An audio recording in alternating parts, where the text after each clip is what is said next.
তৃতীয় যে ব্যাচ সেই ব্যাচ আজকে আমাদের শুরু হতে যাচ্ছে। সেই ব্যাচের আজকে ওরিয়েন্টেশন ক্লাস। তো আমি এর আগেও বলেছি যে ওরিয়েন্টেশন ক্লাসটা আসলে অন্যান্য যে বিষয়ভিত্তিক ক্লাসের চেয়েও বেশি গুরুত্বপূর্ণ, কারণ এখানে আপনাদের আসলে নিবন্ধন সম্পর্কিত যে বিষয়গুলো আছে সেগুলা পুঙ্খানুপুঙ্খানুরূপে আমি ক্লিয়ার করার চেষ্টা করব। আপনাদের যাবতীয় যত প্রশ্ন বর্তমানে ফেসবুকে যে ধরনের নিউজগুলো ছড়াচ্ছে সেইগুলা নিয়ে উত্তর, তারপরে আমাদের কোর্স সম্পর্কিত সকল প্রশ্নের উত্তর দেবো ইনশাল্লাহ। আপনারা জাস্ট হচ্ছে কমেন্ট করে রাখেন, ঠিক আছে? কমেন্ট করে রাখেন, হ্যাঁ ঠিক আছে, কমেন্ট করে রাখেন। আমি আমার সামনে আমার হচ্ছে ল্যাপটপ ওপেন করা আছে, আমি আপনাদের কমেন্টগুলো দেখতে পাচ্ছি এবং কমেন্টগুলো আমি ইনশাআল্লাহ আনসার করব। আপনারা হচ্ছে আপনাদের যে কমেন্টগুলো বা আপনাদের যে জিজ্ঞাসাগুলো সেগুলো একটু কাইন্ডলি করে রাখেন। তো আসেন আমরা হচ্ছে একটু আমাদের ক্লাসে যাই। আমি একটু আগে আমার পরিচয়টা দেই। আমি হচ্ছে তরিকুল ইসলাম সুমন। আমি হচ্ছে প্রভাষক আইসিটি হিসাবে একটা এমপিভুক্ত কলেজে 16তম নিবন্ধন দিয়ে যুক্ত আছি চতুর্থ গণবিজ্ঞপ্তির মাধ্যমে। এছাড়াও বিশেষ গণবিজ্ঞপ্তিতে আমি সুপারিশ পেয়েছিলাম, কিন্তু সেটা যে কোনো কারণবশত জয়েন করা হয় নাই। তো সেই থেকে এ পর্যন্ত মূলত আমাদের 17তম থেকে আমাদের নিবন্ধন যাত্রা শুরু করছিলাম। আইসিটি উইজার যে প্ল্যাটফর্মটা আপনারা দেখতে পাচ্ছেন, এখানে 17তম থেকে আমরা নিবন্ধনের যে কোর্স বা গাইডলাইন সেটা আমরা দিয়ে আসছি এবং 17, 18 এবং সেটার ধারাবাহিকতায় আমরা হচ্ছে 19তমর জন্য অলরেডি আমাদের 2টা ব্যাচ কমপ্লিট হয়েছে, মানে শেষ হয় নাই কিন্তু তাদের সিলেবাস কমপ্লিট হয়েছে। আবার তারা প্রথম থেকে শুরু করতে পারবে আমাদের এই ইয়ার সাথে, এবং এইটাই আমাদের সিস্টেম, অনেকে হয়তো বা জানেন। তো যারা আজকের জন্য ডেডিকেটেডলি আজকে যে ব্যাচটা আমাদের তৃতীয় যে ব্যাচটা শুরু হচ্ছে এইটাই যারা এনরোল করছেন, তারা হয়তো বা তাদের কাছে অনেক বিষয় নতুন থাকতে পারে, অনেক বিষয় না জানা থাকতে পারে, নিবন্ধন সম্পর্কিত অনেক বিষয় না জানার কারণে আসলে আমাদের অনেক ভুল হয়। 18তমতে আমাদের দেখেছি অনেকেই ভালো মতো সে বুঝে শুনে না চয়েস দেওয়ার জন্য অনেকের হচ্ছে ভালো মার্ক পেয়েও জব হয় নাই। মানে ভালো মার্ক পেয়ে বলতে বোঝায় যে ধরেন ভালো একটা মার্ক পাইছে কিন্তু ওই মার্কেই মাদ্রাসাতে আর একজনের জব হয়েছে, তার হয় নাই। তো এই বিষয়গুলো আসলে বোঝা গুরুত্বপূর্ণ। তারপর অনেকে ঢাকায় করতে চায়, ঢাকা করতে চায় না, ইত্যাদি অনেক বিষয় কিন্তু আছে। সুতরাং সেই বিষয়গুলো আমাদের আগে থেকে বুঝে শুনে তারপরে আমাদের আবেদন করতে হবে। তাছাড়া আমাদের হচ্ছে যে এইখানে আমরা আজকে আমাদের যে ক্লাস পদ্ধতি সেগুলোতে আলোচনা করবো ইনশাল্লাহ। তো আসেন আমাদের পরিচয় পর্ব শেষ হলো বা আমাদের কি, এরপরে আসেন যে নিবন্ধন কি। নিবন্ধন বলতে আসলে আমরা কি বুঝি, ঠিক আছে? আচ্ছা, তো নিবন্ধন বিষয়টা হচ্ছে, নিবন্ধন আসলে জিনিসটা কি আমরা সেটা একটু দেখি, ঠিক আছে? আচ্ছা, নিবন্ধন হচ্ছে মূলত একটা পরীক্ষার নাম, পরীক্ষার নাম, যে পরীক্ষাটাতে মূলত শিক্ষক নিয়োগ পরীক্ষা, শিক্ষক নিয়োগ পরীক্ষা হচ্ছে মূলত নিবন্ধন। এইটা আমাদের যে এনটিআরসিএ অর্থাৎ নন গভর্নমেন্ট টিচার্স অথরিটি, মানে হচ্ছে নন গভর্নমেন্ট যে প্রতিষ্ঠানগুলো আছে সেইগুলার রেজিস্ট্রেশন করার, মানে সেইগুলাকে আপনি টিচার হিসেবে কোয়ালিফাই করার যে পরীক্ষা সেইটা মূলত হচ্ছে এই পরীক্ষাটা, এবং এইটা নিয়ে থাকে এনটিআরসিএ, যেটা হচ্ছে আমাদের সরকারি একটা প্রতিষ্ঠান, কিন্তু সেই প্রতিষ্ঠানটা মূলত নিয়োগ দেয় বেসরকারি অর্থাৎ এমপিওভুক্ত যে স্কুল কলেজ মাদ্রাসা বা যে প্রতিষ্ঠানগুলো আছে সেই প্রতিষ্ঠানে নিয়োগের জন্য মূলত পরীক্ষা তারা কন্ডাক্ট করে, ঠিক আছে? এটা হচ্ছে এনটিআরসিএ। তো এনটিআরসিএ 2005 সালে মূলত হচ্ছে প্রতিষ্ঠিত হয়েছে। এর আগে আসলে এনটিআরসিএ ছিল না, অর্থাৎ এই যে প্রতিষ্ঠানগুলো, এই প্রতিষ্ঠানগুলোতে কিন্তু নিয়োগ এরকম ভাবে হইতো না। অর্থাৎ সেই প্রতিষ্ঠানে নিয়োগ হইতো আমাদের যে লোকাল যে ম্যানেজিং কমিটি, সেই ম্যানেজিং কমিটির মাধ্যমে নিয়োগ হইতো। তো এনটিআরসিএ প্রথম পরীক্ষা শুরু করছে, কিন্তু পরীক্ষা নিয়েই তারা সাথে সাথে নিয়োগ দেয় নাই। তারা এখন পর্যন্ত 6টা নিয়োগ দিতে পারছে, যদিও তারা পরীক্ষা নিছে 18তম পর্যন্ত, মানে 18টা পরীক্ষা তারা নিছে, সেগুলো থেকে গণবিজ্ঞপ্তি দিতে পারছে মাত্র 6টা। তো সেগুলো আমরা আরো বিস্তারিত আলোচনা করব এর মাধ্যমে, ঠিক আছে? আচ্ছা, তাহলে নিবন্ধনের আসলে ধাপ কি? নিবন্ধনের ধাপ হচ্ছে মূলত 3টা: প্রিলিমিনারি, রিটেন, ভাইভা এবং ফাইনালি আপনি পাশ করবেন। এরপরে আপনার চাকরির যে প্রসিডিউর সেটা নিয়ে আমরা আলোচনা করব। তো প্রিলিমিনারিতে আমাদের হচ্ছে 100 মার্কের পরীক্ষা হয়, রিটেন 100 মার্কের পরীক্ষা হয়, ভাইভাতে 20 মার্কের পরীক্ষা হয়। এইটার মধ্যে প্রিলিমিনারিতে সাধারণত 40% মার্কে পাস থাকে, রিটেনও 40% মার্কে পাস থাকে, এইটা হচ্ছে 40% মার্কে পাস থাকে। যদিও 40%-এর মধ্যে আবার সার্টিফিকেট এবং তার ভাইবার অ্যাপিয়ারেন্সের বিষয় আছে। তো এই প্রিলিমিনারিতে মূলত হচ্ছে আমাদের বাংলা প্লাস ইংরেজি প্লাস অঙ্ক। এরপরে আমাদের হচ্ছে রিটেনের কথা বলি। রিটেনে সাধারণত হচ্ছে আমাদের যে সাবজেক্টিভ মানে বিষয়ভিত্তিক মার্কে মূলত 100 মার্কে পরীক্ষা হয়, বিষয়ভিত্তিক 100 মার্ক। তো এই যে প্রিলিমিনারি এটা সব সাবজেক্টের জন্য সেম হচ্ছে প্রিলিমিনারি, কিন্তু এই বিষয়ভিত্তিক হচ্ছে যে সাবজেক্টে পরীক্ষা দেবে সেই সাবজেক্টের জন্য হচ্ছে আলাদা কোর্স সিলেবাস আছে, সেই সিলেবাস অনুযায়ী পরীক্ষা দেবে। আর ভাইভাতে সাধারণত বিষয়ভিত্তিক বিষয় প্রশ্ন করা হয়। এইখানে অন্যান্য বিসিএস বা অন্যান্য ভাইবার মতো সাধারণ জ্ঞানের প্রশ্ন সাধারণত করা হয় না, বিষয়ভিত্তিক প্রশ্ন করা হয়। এই তিনটার রিটেনের প্রিলিমিনারিতে 40% মার্কস পেলে আপনি রিটেন পরীক্ষা দিতে পারেন। রিটেনে 40% মানে একটা কাট মার্ক থাকে, ন্যূনতম বলা হয় 40%, বাট এর অ্যাকচুয়ালি এর বেশি হইতে পারে, মানে যেটা নির্ভর করবে সিচুয়েশনের উপরে। কিন্তু এখন পর্যন্ত 40% আসলে পাস করাইছে। 18তম 17তম আমরা দেখছি যে 40 মার্কেও পাস করছে। এইটা পাস করলে ভাই উত্তীর্ণ হয়।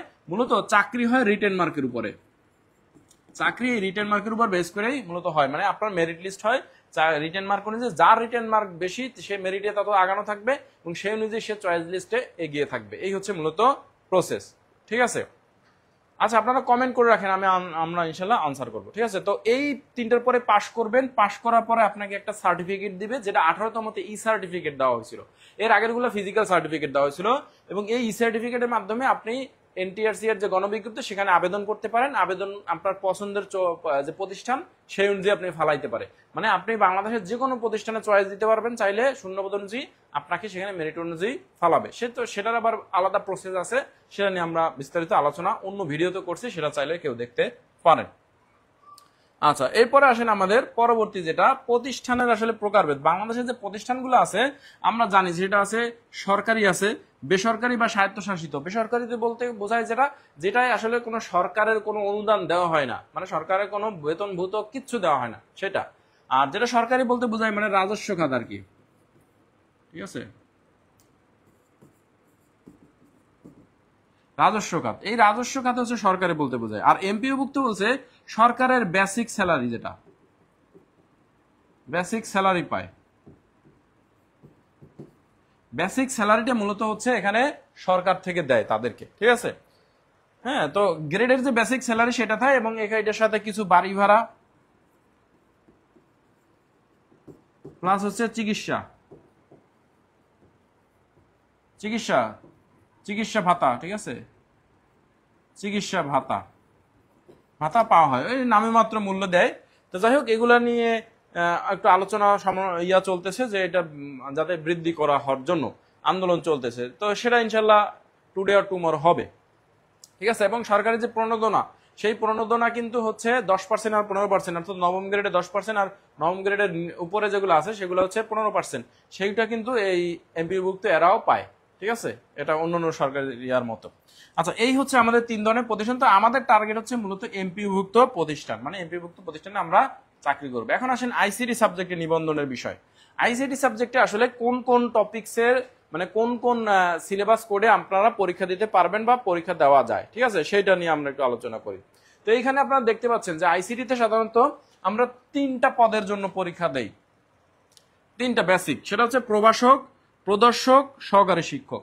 প্রভাষক, প্রদর্শক এবং সহকারী শিক্ষক, ঠিক আছে?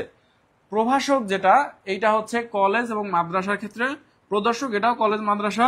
আর সহকারী শিক্ষক স্কুল অথবা মাদ্রাসা। এইগুলা হচ্ছে মূলত আমাদের এই 3 পদে আমরা পরীক্ষা দিতে পারি। এছাড়াও আপনারা আবার ওই যে প্রদর্শক আইসিটি, প্রদর্শক কম্পিউটার, একই জিনিস, সেজন্য আমি শুধু একটাই রাখছি, ঠিক আছে? আচ্ছা, এইখানে প্রভাষক আইসিটির জন্য 452 কোড যে সিলেবাস, এই লিখিত সিলেবাস। আর হচ্ছে এই যে প্রদর্শক যেটা, সেটা সিএস 325 বা আইসিটি 325 যেটাই বলেন, মূলত 325 কোডের সিলেবাস। আর এইটা হচ্ছে 313 কোড। এই দুইটা সেম, এই দুইটা হচ্ছে সেম সিলেবাস, ঠিক আছে? এই দুইটা একই সিলেবাস। এবং প্রিলিমিনারির জন্য এই যে 400, 300, 300 মূলত এইগুলায় সবই সেম, মানে অলমোস্ট সব সেম। একটা না দুইটা টপিকস আছে একটু আলাদা, বাট আর বাকি সব সেম। মানে আপনি যদি স্কুলের জন্য প্রস্তুতি নেন, কলেজের জন্য সেটা দিয়ে প্রিলিমিনারি কভার হয়ে যাবে। মানে একই প্রস্তুতিতে আপনি দুইটা পরীক্ষা দিতে পারবেন।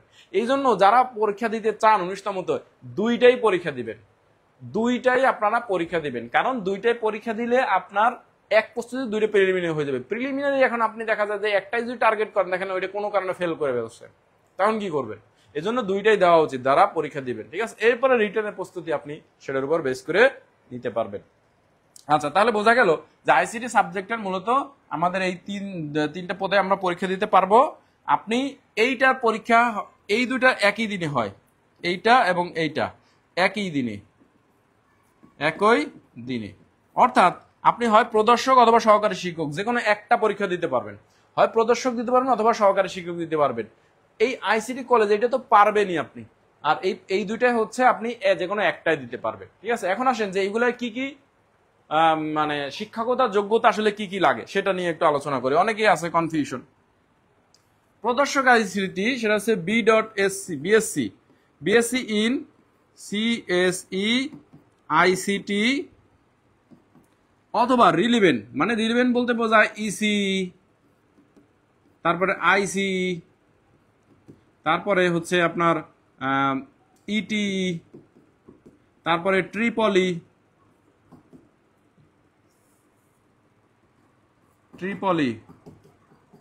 এইগুলা থেকে বিগত বছরে 18তমতে 17তমতে পরীক্ষা দিতে পারছে এবং এইগুলা থেকে এমপিও হয়ে চাকরিও করতেছে। আমাদের 17তম বেসির ট্রিপলি, ইসি, আইসি থেকে পরীক্ষা দিয়ে পাশ করে তারা এমপিও ভুক্ত হয়ে চাকরি করে বেতন পাচ্ছে 17তমতে। 18তমতে ট্রিপলির অনেকেই পাশ করছে, ঠিক আছে? অনেকেই পাশ করছে, তারা বিভিন্ন জায়গায় সুপারিশ পাইছে। দেখা যাক যে আমরা হচ্ছে পরবর্তীতে তাদের এমপি নিয়ে আমরা আপডেট জানাবো, ঠিক আছে? এরপর প্রদর্শক বা স্কুলের এই দুটার ক্ষেত্রে যদি বলি, প্রদর্শকে হচ্ছে BA.SC ওই উপরের এইগুলা, অথবা হচ্ছে ডিপ্লোমা 4 ইয়ার, এইটা দেওয়া যায়। আর সহকারী শিক্ষক যেটা, এইটা হচ্ছে এই দুইটার সাথে আরো একটা জিনিস যোগ হবে, মানে এই দুইটা বিএসসি প্লাস ডিপ্লোমা তো আছেই, সাথে যোগ হবে হচ্ছে 1 ইয়ার অ্যাডভান্স।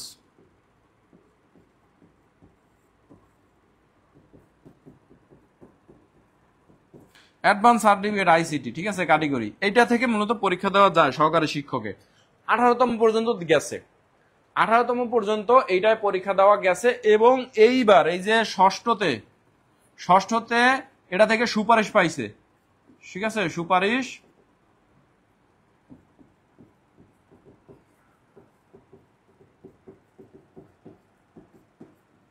পেয়েছেন, এটা কিন্তু সুপারিশ পাইছে। সবচেয়ে বড় এক্সাম্পল হচ্ছে আমার এলাকায়, আমার কোর্সেরই স্টুডেন্ট ছিল, আমার এলাকারই আমাদের এক ছোট ভাই, সে অ্যাডভান্স, সে ভালো একটা স্কুল পাইছে। মানে আমি তারে পরামর্শ দিয়েছিলাম চয়েস লিস্ট দেওয়ার জন্য, সে সেইভাবে দেশে সে খুব ভালো নাম করা একটা স্কুল আমাদের স্কুলে পাইছে 1 বছরের কোর্স করে। সে আইসিটিতে দক্ষ। তো আপনারা যারা অ্যাডভান্স 1 বছরে আছেন, আমি বলবো যে তারা যদি পরীক্ষা দিতে চান, যদি আইসিটিতে দক্ষ না হন, মানে ভালো আন্ডারস্ট্যান্ডিং না থাকে, তাহলে আইসেন না। শুধু শুধু মানে মিসগাইডেড করার দরকার নাই পোলাপাইনরে। যদি আপনি মনে করেন যে না আইসিটি বিষয়ে আপনার দক্ষতা আছে, এখন আপনি কোনো কারণে সিএসই পড়েন নাই বা এইসব সাবজেক্টে পড়েন নাই, তখন হচ্ছে আপনি পরীক্ষা দিতে আপনি ক্যাপাবল, তখনই শুধুমাত্র পরীক্ষা দিয়ে, বুঝতে পারছেন? কারণ এটা আপনি সুযোগ পাচ্ছেন পরীক্ষা দেওয়ার, কিন্তু যদি আপনার যদি ডেপথ না থাকে, তাহলে শুধু শুধু পরীক্ষা দিয়ে আসলে ফেল করে লাভ নেই। আচ্ছা, যাই হোক, তো এই হচ্ছে মূলত আমাদের 3টা এডুকেশনাল কোয়ালিফিকেশন। যারা এডুকেশনাল কোয়ালিফিকেশন নিয়ে চিন্তায় আছেন, ঠিক আছে, তাদের আশা করি ক্লিয়ার হয়েছে। ট্রিপলি থেকে পরীক্ষা দিতে পারবে কিনা অনেকেই জিগায়, ট্রিপলি থেকে পরীক্ষা দিতে পারছে।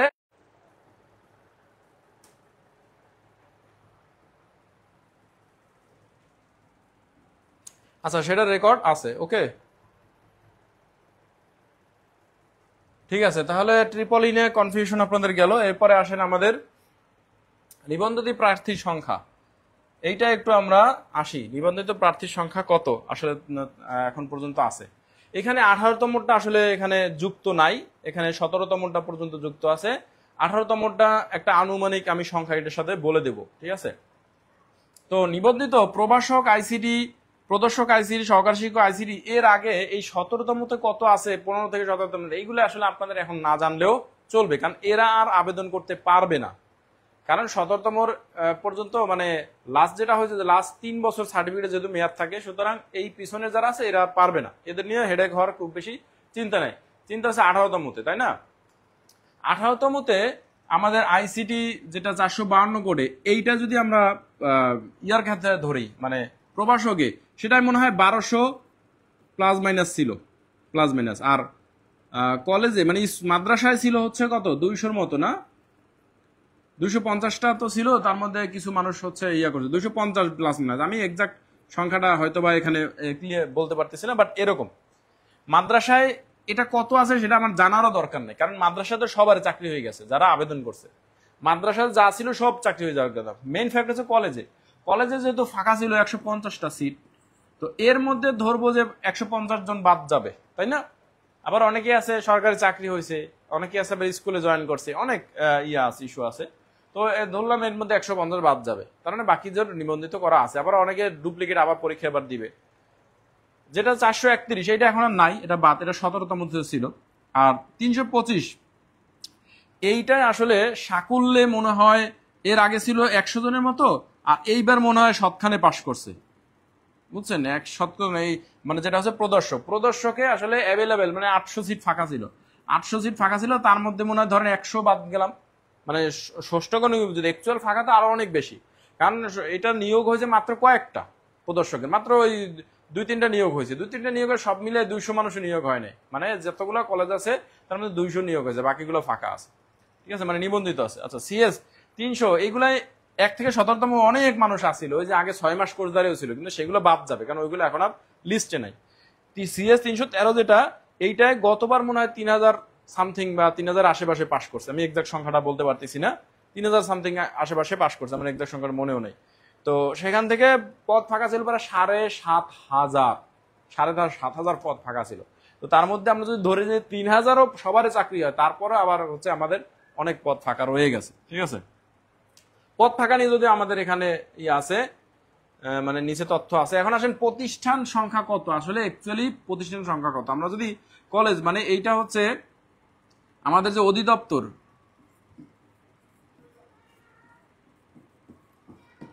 হিসেব অনুযায়ী এখানে এক্সাক্ট না, এটা হচ্ছে প্লাস মাইনাস হতে পারে, কারণ এইটা হচ্ছে ধরেন গত বছরে নেওয়া, অনেক প্রতিষ্ঠান এসে নতুন যুক্ত হইতে পারে, আবার অনেক প্রতিষ্ঠান বন্ধ হইতে পারে, এক্সাক্ট সংখ্যা না, মানে জাস্ট আমি একটা আইডিয়া দেওয়ার জন্য আপনাদেরকে বলতেছি, ঠিক আছে।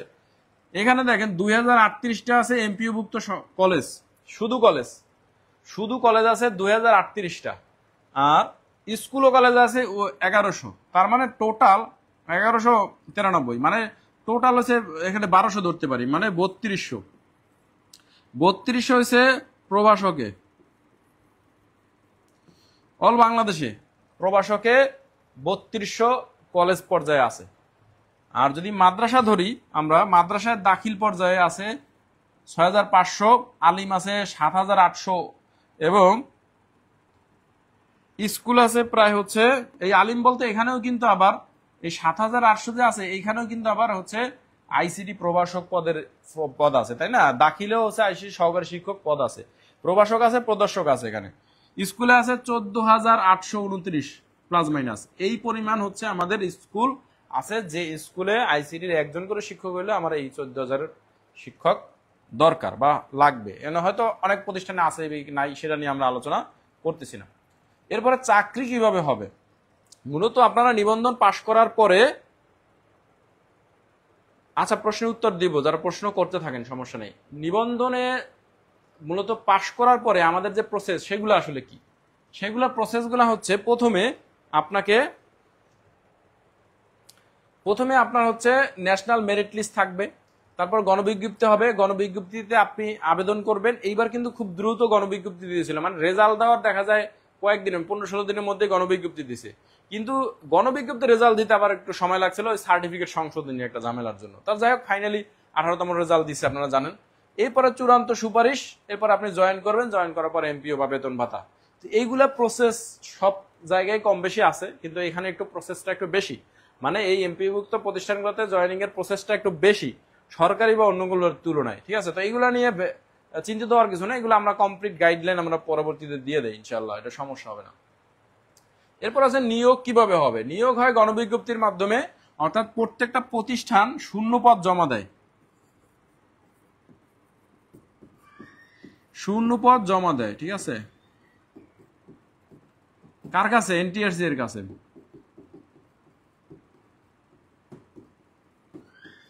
এনটিএস এর কাছে শূন্যপদ জমা দেয়, সেই শূন্যপদ নিয়ে একটা গণবিজ্ঞপ্তি প্রকাশ হয়। এখন পর্যন্ত 1 থেকে 6টা, ষষ্ঠ গণবিজ্ঞপ্তি হয়েছে। এরপরে হচ্ছে হয়তো সপ্তম হবে, বা সপ্তম না হইলে অন্য কোনো পদ্ধতি হইতে পারে, সেটা আমরা জানি না কিরকম হবে।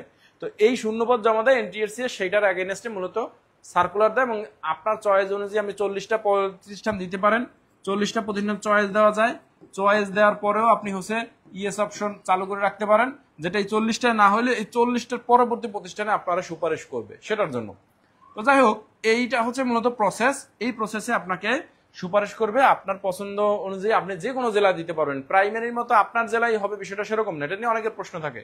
সুতরাং আপনি যে কোনো জেলায় এখানে দিতে পারবেন, ঠিক আছে।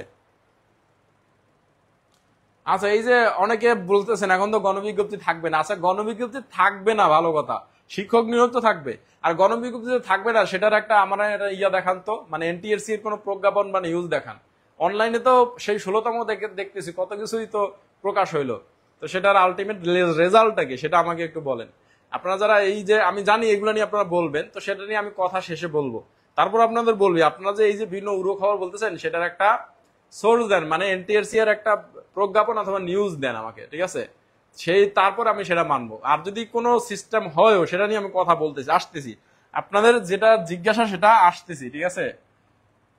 আপনাদের ওই যে চিন্তা ওটা নিয়ে আসতেছি। চতুর্থ গণবিজ্ঞপ্তিতে কি পরিমাণ পদ ফাঁকা ছিল দেখেন। সহকারী শিক্ষকে প্রায় 3700 ছিল ফাঁকা, প্রদর্শকে 250, প্রভাষকের 950 ছিল, মানে আমাদের সময়।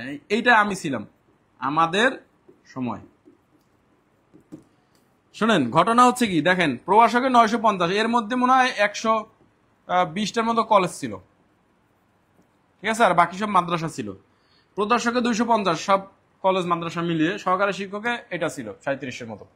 এখন এই যে চতুর্থ গণবিজ্ঞপ্তি মানে 16তম আমরা দিয়েছিলাম, 17তম আমাদের ব্যাচে যা ছিল সবাই বলছিল স্যার তাহলে আমাদের জন্য আর শূন্যপদ নাই, আমাদের জন্য আর তো শূন্যপদ নাই, সব তো ফিল আপ হয়ে যাচ্ছে 16তমদের দিয়ে। কারণ 16তমরা এখানে যা ছিল এর চেয়ে বেশি পাশ করছিল না, বেশি পাশ করে না। এখানে যদি আমাদের 300 350 মতো পাশ করছিল, আইসিটি 452 করে, মানে আমরা পাশ করছিলাম। আর সিএসএ মানে আগের যে কোডটা ছিল সেটাই কিছু পাশ করছিল, দুইটা মিলে ধরে নেই 900 পাশ করছে। তাহলে তো এখানে শূন্যপদ থাকার কথা ছিল না। শূন্যপদ এরপরে দেখেন তাহলে ঘটনাটা কি দাঁড়ায়। এর পরের বার দেখেন, মানে পঞ্চমে দেখেন, পঞ্চমে সেই 3000 মানে 3700 জিনিসটা হয়ে গেছে কত, 6500, মানে ডাবল। প্রদর্শকে সেই 200টা হয়ে গেছে আপনার হচ্ছে কত, ডাবল, ঠিক আছে, কয়েক ডাবল, মানে আচ্ছা কয়েক ডাবল মানে কাছাকাছি ছিল ওইটা মনে হয়, তাই না, 850। প্রভাষকে এসে 2015, মানে কই 950 আর কোথায় 2015, মানে কি ডাবল হইলো কেমনে তাহলে, শূন্যপদ বাড়লো কোত্থেকে। আসল ঘটনা হচ্ছে যে অনেক প্রতিষ্ঠান চাহিদা দেয় না, অনেক প্রতিষ্ঠান এনটিআরসি এর কাছে চাহিদা দেয় না যে আমার শিক্ষক লাগবে। তাহলে যদি না দেয় তাহলে কিভাবে আসবে, তাই না, এটা হচ্ছে বিষয়। এরপর আসেন ষষ্ঠ গণবিজ্ঞপ্তিতে। ষষ্ঠ গণবিজ্ঞপ্তিতে 7500 ছিল সহকারী শিক্ষকের, প্রদর্শকের 700+, প্রভাষকের 1600+। এর মধ্যে হচ্ছে 150টা ছিল কলেজ, বাকিগুলো মাদ্রাসা ছিল, ঠিক আছে, বাকিগুলো মাদ্রাসা ছিল।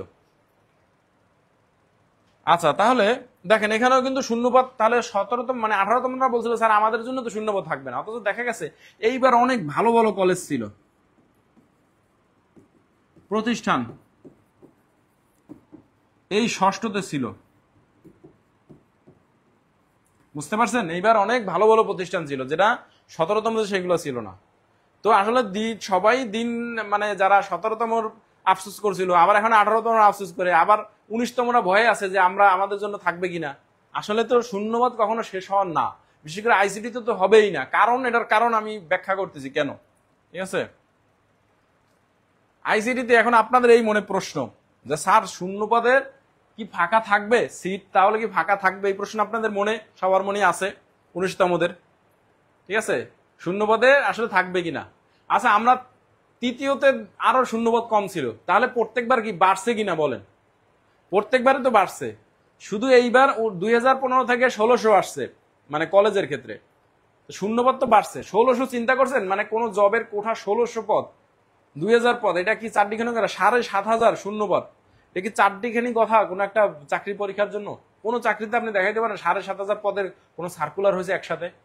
এটা সম্ভব? সম্ভব না। শূন্যপদ থাকবে কিনা? শূন্যপদ অবশ্যই থাকবে। কেন দেখেন, কেন থাকবে আমি দেখাচ্ছি। যেমন মাদ্রাসা, মাদ্রাসা প্রভাষক, প্রভাষক 1200 প্লাস অলরেডি ফাঁকা, ফাঁকা 1200 প্লাস এমনি ফাঁকা পড়ে গেছে। কারণ 1400 ছিল, 1450-এর মতো, তার মধ্যে হচ্ছে নিয়োগ হয়েছে কতজন? 200-250 সর্বোচ্চ, সর্বোচ্চ 200, মানে এর উপরে না। আমরা কিছুদিন পরে এই স্ট্যাটাসটা পাবো কয়জন জয়েন করছে। 1200 এমনি ফাঁকা। তারপর হচ্ছে কলেজ প্রভাষক, এইটাই আপনারা বলবেন যে 150 তো সব ফিল আপ হয়ে গেছে। শোনেন, আমি আমাদেরই 10 জন জয়েন করবে না মিনিমাম,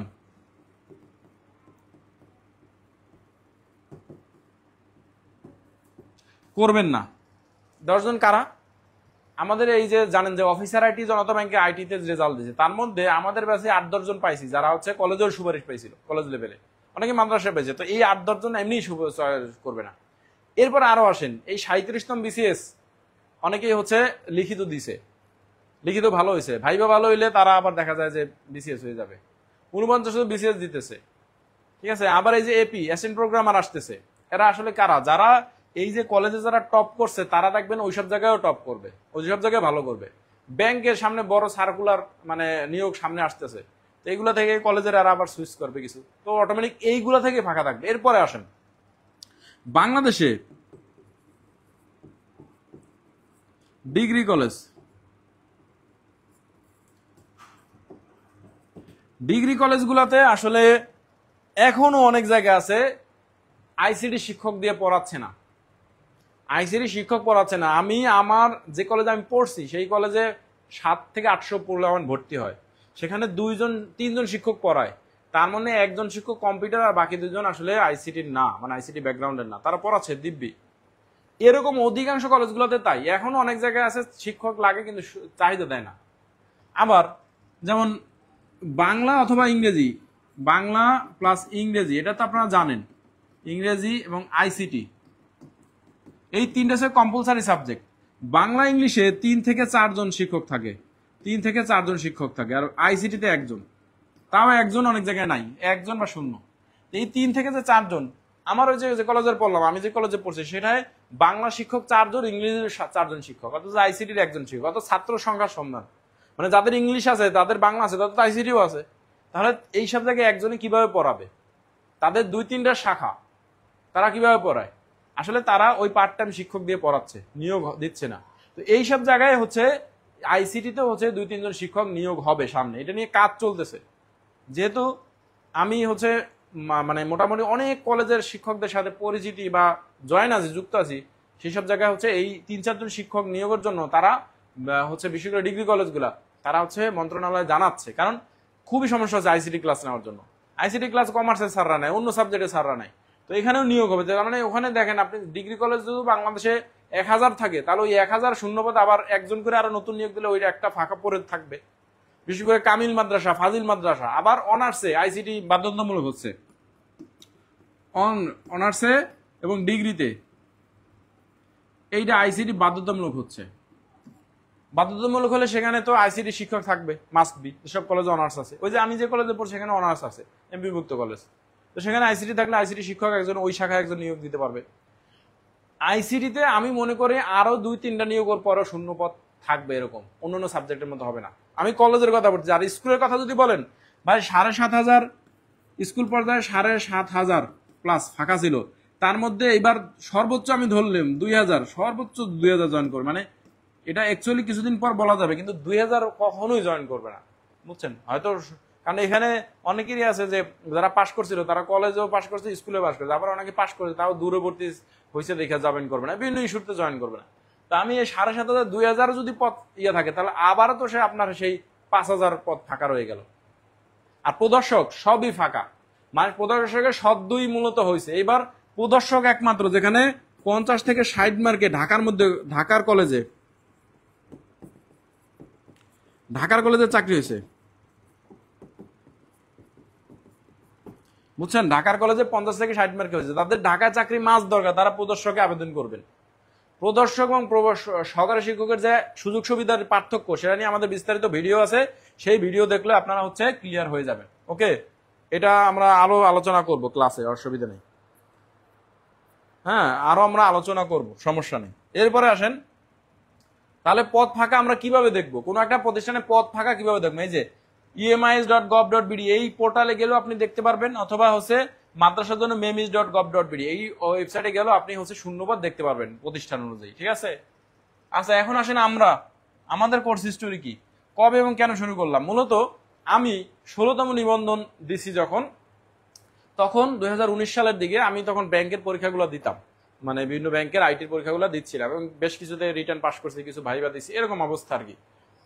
তো তখন হচ্ছে আসলে আমি আমার এক শুভাকাঙ্ক্ষীর পরামর্শে মূলত বললো যে আপনি নিবন্ধনে একটু পরীক্ষা দেন। তা নিবন্ধনের সিলেবাস কি ইত্যাদি কিছুই আসলে আমি জানতাম না, সত্যি কথা যেটা, কিছুই না। তো তার পরামর্শে আমি পরীক্ষা দিয়েছি। ইভেন যেদিন আমি রিটেন পরীক্ষা দেই সেদিন সকালবেলা অফিসে গেছি, অফিস থেকে যে হচ্ছে 3 ঘন্টার ছুটি নিয়ে আমি গিয়ে পরীক্ষা দিয়ে আবার অফিসে ব্যাক করছি। তা বুঝেন অবস্থা, মানে সিলেবাসেও যে এটার আছে আলাদা, সেটাও আমি জানতাম না। তো আমি পরীক্ষা দেওয়ার পরে আসলে মনে হলো যে এটার যে সিলেবাস, এটা সহজ, এটা চাকরি পাওয়া তো খুবই সহজ। তা আমি যেহেতু ব্যাংকের প্রিপারেশন নিচ্ছিলাম, ওই বেসিক দিয়ে মোটামুটি পাশ করে গেছি, খুব ভালো মার্ক পাইনি। কারণ ওই যে বললাম না যে এখানে আসলে ব্যাংকের আর সিলেবাসের অনেক পার্থক্য আছে, সেগুলো তো আমার পড়া হয়নি। তো যাই হোক, পাশ করে গেলাম। এরপরে হচ্ছে দেখলাম গণবিজ্ঞপ্তিতে আবেদন করার পর কলেজ পাইছি আমার নিজ এলাকায়, এবং আমি চয়েস দিয়েছিলাম মাত্র 3টা উপজেলায়, মানে আমার জেলার 3টা উপজেলায় চয়েস দিছি। হ্যাঁ, মানে 5-6টা কলেজ মনে ছিল আমার উপজেলায়, এই কয়টা চয়েস দিছিলাম। তো সেখান থেকে একটা কলেজ পাইছি, খুব আহামরি বড় নাম করা কলেজ না, বাট আমার নিয়ারেস্ট পজিশনে, অর্থাৎ আমার বাড়ির, সেজন্য। তো এরপরে আসলে আমি চিন্তা করলাম যে এই বিষয়ে কোনো ইউটিউব, ফেসবুক কোথাও গাইডলাইন নাই। তো সেরপরে থেকে আমি 17তম থেকে আসলে গাইডলাইন দেওয়া শুরু করলাম। 17তম অনেক মানুষের বলছিল স্যার আপনি একটা কোর্স চালু করেন। এরপর আমি শুরু করলাম, এবং ওই 17তমতেই আছে হিউজ সাকসেস, মানে মেরিটে প্রথম, পঞ্চম, নবম এগুলো সহ। ঠিক আছে? ওইবারই হচ্ছে আমাদের, ওইবারই হচ্ছে মেরিটে প্রথম, পঞ্চম, নবম, 11তম, 13তম, 11 বা 13তম আর কি, 13তম, 19তম সহ 33তম 2 জন সহ 70+ জন, মানে যারা জানাইছে সরাসরি স্যার আমি পাশ করছি। এর বেশিও আরো অনেক হয়তো বা পাশ করছে, আমি জানি 120 জনের মধ্যে 120 জন আমার ওই পড়াইছিলাম ওইবার, তার মধ্যে 70+ জন আমাকে জানাইছে স্যার আমি পাশ করছি। এবং এরা অধিকাংশ টপ 100 এর মধ্যে, টপ 100-র মধ্যে ছিল 70 জন। মানে চিন্তা করছেন, মানে আর কি, মানে প্রথমবার এত পরিমাণ সাফল্য যে আসবে আসলে আমি চিন্তা করিনি। আমি চেষ্টা করছিলাম। তো এরপরে 18তমতে তো আমাদের জানেন যে প্রভাষকে 600+, আর স্কুল পর্যায়ে যেটা প্রায় 400+, রিটেন পাস করছে। রিটেন এটা কিভাবে বললাম, এটা হচ্ছে আমাদের যে ফেসবুক পেজে আমরা পুল ক্রিয়েট করছি, যে রিটেন রেজাল্ট দেওয়ার পর যে কতজন, সেই পুলে যারা ভোট দিছে তার উপর বেস করে। এখনো অনেকে আছে যে আসলে এখনো 2-1 জন বলে যে স্যার আমি তো পাশ করছিলাম, আপনাকে জানানো হয় না, চাকরি হয়েছে আমি জানাইলাম, বা আমি তো গ্রুপে, ফেসবুকে গ্রুপে নাই, অনেকে এখনো আছে। তো যাই হোক, এর মধ্যে থেকে আমরা ধারণা করতেছি যে এই যে জব পাওয়ার পরে যে রেসপন্স, সে অনুযায়ী প্রায় আমরা ধারণা করতেছি 350+। বাট যদি আমাদের স্টুডেন্টরা বলতেছে স্যার 500+ মানুষ চাকরি পেয়েছে, 350+ মানুষ চাকরি পেয়েছে, যেটা রেকর্ড। যখন একটা জব প্ল্যাটফর্মের জন্য একটা সার্কুলে 350 জন মানুষের চাকরি হয়েছে, এটা রেকর্ড একটা। তো আলহামদুলিল্লাহ। এবং এবারও 18তমতেও দেখা যায় মেরিটে 2 জন প্রথম হয়েছে, 2 জন প্রথম সহ অধিকাংশ, মানে ভালো মার্কদারে ছিল, মোটামুটি অধিকাংশ হচ্ছে আমাদের ইয়াতে ছিল। এবং এই যে এত মানুষ পাস করছে, এবং যদি আমরা স্কুল পর্যায়ের কথা বলি, স্কুল পর্যায়ে তো মার্ক অনেক বেশি, মানে হাইয়েস্ট মার্ক 98 পর্যন্ত আছে, এখানেও 90 মার্ক পাইছে। এবং প্রদর্শক যে ফার্স্ট হয়েছে সেও আছে আমাদের 18তম ব্যাচে ছিল। তো যাই হোক, মোটামুটি আমরা যে এই মানে রেকর্ড তুলনায় যদি বলি, তাহলে আমরা সফল। এবং হাজার হাজার মানুষের রিভিউ অনুযায়ী, এবং হোয়াটসঅ্যাপে যে কত রিভিউ আছে, এটা হয়তো আপনাদের পেজে বিভিন্ন সময় আপলোড করে, সেটা তো দেখছেন আপনারা। তো সেই রিভিউ অনুযায়ী, মানুষের কথা অনুযায়ী আমরা বলি সফল। যদিও আমরা দাবি করতেছি না যে আমরাই একেবারে সবকিছু করে ফেলছি, কিন্তু তাদের চেষ্টা ছিল, আমাদেরও চেষ্টা ছিল, দুই চেষ্টার ফলে ইনশাল্লাহ হয়েছে। যেটা আপনাদের জন্য আমরা চেষ্টা করব, আপনারা যদি আমাদের গাইডলাইন, আমাদের ক্লাস, আমাদের লেকচার নোট এগুলো ফলো করেন, ইনশাল্লাহ আপনারা সাকসেস হবেন। এবং আমাদের কিছু স্ট্র্যাটেজি আছে যে স্ট্র্যাটেজি অন্য কেউ ফলো করে না, এবং সেই জন্যই আমরা মনে করি যে আমরা আসলে সবসময় সফলতা আমাদের গ্রুপগুলো থেকে এত মানুষ পাস করে। তো ইনশাল্লাহ সেটা আপনারা আস্তে আস্তে বুঝতে পারবেন আমাদের ক্লাস শুরু হলে, বা অন্যান্য কথাবার্তা গাইডলাইনের মাধ্যমে সেটা বুঝতে পারবেন। আচ্ছা আসেন তাহলে, এই হলো মূলত বিষয়, যেটা আমরা এখানে একটু ছোট করে বলছি যে আমাদের অ্যাচিভমেন্ট আসলে কি। খালি দেখবেন মেরিটে প্রথম এগুলা তো হচ্ছে লেখা আছে।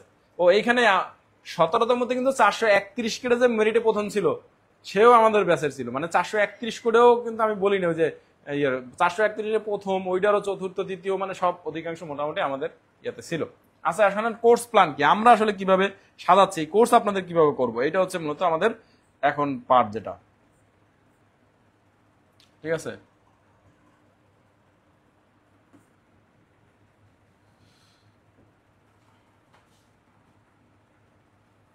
আচ্ছা আমাদের কোর্স প্ল্যান যেটা আমরা আপনাদের জন্য সাজাইছি, সেটা হচ্ছে আমাদের একটা ফেসবুক প্রাইভেট গ্রুপ অলরেডি আপনারা জয়েন করছেন। এইখানে ক্লাস রেকর্ড থাকবে। আমাদের হচ্ছে একটা প্লে লিস্ট করা আছে, প্লে লিস্ট অনুযায়ী হচ্ছে 1 2 3 4 এরকম ভাবে ক্লাস আপনি পাবেন। যেমন চ্যাপ্টার 1 এরকম ভাবে ক্লাসগুলো থাকবে, ঠিক আছে। এবং হচ্ছে এখানে গুগল মিট লিংক, তারপরে সিলেবাস, তারপরে স্পেশাল নোটস, যদি আমরা প্রিন্টেড নোটস দেই, তারপর আমরা হচ্ছে স্পেশাল নোটস মানে পিডিএফ যেটা, সেটার একটা ড্রাইভ লিংক, তারপরে হচ্ছে আপনার হোয়াটসঅ্যাপ গ্রুপ গ্রুপ লিংক, এরপরে আমাদের যে শিডিউল, ক্লাস শিডিউল, অর্থাৎ আমাদের কোর্স আউটলাইন, সবকিছু এই ফেসবুক প্রাইভেট গ্রুপে আমাদের পিন পোস্ট করা থাকবে। ফিচার অপশনে পিন পোস্ট করা থাকবে, ঠিক আছে। ফেসবুক গ্রুপ আর হোয়াটসঅ্যাপ গ্রুপে আমাদের যাবতীয় কথাবার্তা, ইনস্ট্যান্ট সাপোর্ট, আপনি কোনো কিছু বুঝতেছেন না, যখন আমরা অ্যাসাইনমেন্ট দিব বা কোনো ক্লাস নেব, ইনস্ট্যান্ট ওখানে মেসেজ করতে পারবেন। যদিও মাঝে মধ্যে আমরা সেটা একটু অফ করে রাখি চ্যাট, কারণ অনেক সময় অপ্রয়োজনীয় কথাবার্তা হয়, অনেকে বিরক্ত হয়, আমাদের কাছে বলে স্যার। সেজন্য অপ্রয়োজনীয় কথাবার্তা হোয়াটসঅ্যাপ গ্রুপে বলবেন না, কাউকে পার্সোনাল অ্যাটাক করবেন না। এখানে বিভিন্ন মতের, বিভিন্ন মানুষ আছে, বিভিন্ন মানে কি বলে যে ধ্যান ধারণা। সুতরাং আমরা এখানে সবার একটাই উদ্দেশ্য, আমরা 19তম ক্র্যাক করবো ইনশাল্লাহ, 19তমতে আমরা সবাই সাকসেস হবে, এইটা আমাদের টার্গেট থাকবে। অন্য কোনো পার্সোনাল আলাপ এগুলোর জন্য না। তো হোয়াটসঅ্যাপ গ্রুপে আমাদের কোনো আলাপ আলোচনা, ইনস্ট্যান্ট মেসেজিং এর জন্য আমাদের থাকবে। ক্লাস মূলত আমাদের গুগল মিটে হবে, সাধারণত গুগল মিট। কেন গুগল মিটে? আমাদের তো স্মার্ট ক্লাসরুম আছে, আপনারা দেখতে পাচ্ছেন, কিন্তু আমরা গুগল মিটে কেন নিচ্ছি? গুগল মিটে ক্লাস নিলে সরাসরি প্রশ্ন করা যায়, সেজন্য। আর ফেসবুক লাইভেও থাকবে, ফেসবুক লাইভে হলেও গুগল মিটে থাকবে, যেরকম এখনটা গুগল মিটে আছে, ঠিক আছে। আচ্ছা এরপরে শিডিউল, কোর্স শিডিউল আমাদের সাধারণত বর্তমানে, মানে আমাদের শিডিউল চেঞ্জ হইতে পারে, আমরা গ্রুপে জানাই। বর্তমানে আছে আমাদের হচ্ছে শনি প্লাস বুধ, হ্যাঁ, রাত 9টা, এটা হচ্ছে প্রভাষকের ক্লাস হবে, ঠিক আছে। প্রভাষকের ক্লাস হবে, কোর্সের আউটলাইন আমরা দিয়ে দেব আজকেই। এই দুইটা হবে রাত 9টা। আর পরীক্ষা মানে প্রিলি পরীক্ষা, আমরা একটু মুছে দিয়ে লিখি, ঠিক আছে। প্রিলি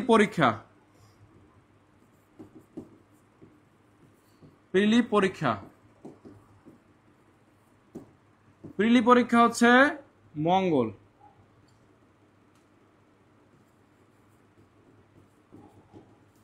মঙ্গল প্লাস শুক্র হচ্ছে 6টা থেকে 11টা, সন্ধ্যা 6টা থেকে 11টা পর্যন্ত আপনি পরীক্ষা যে কোনো সময় দিতে পারবেন। আর সহকারী শিক্ষক যেটা,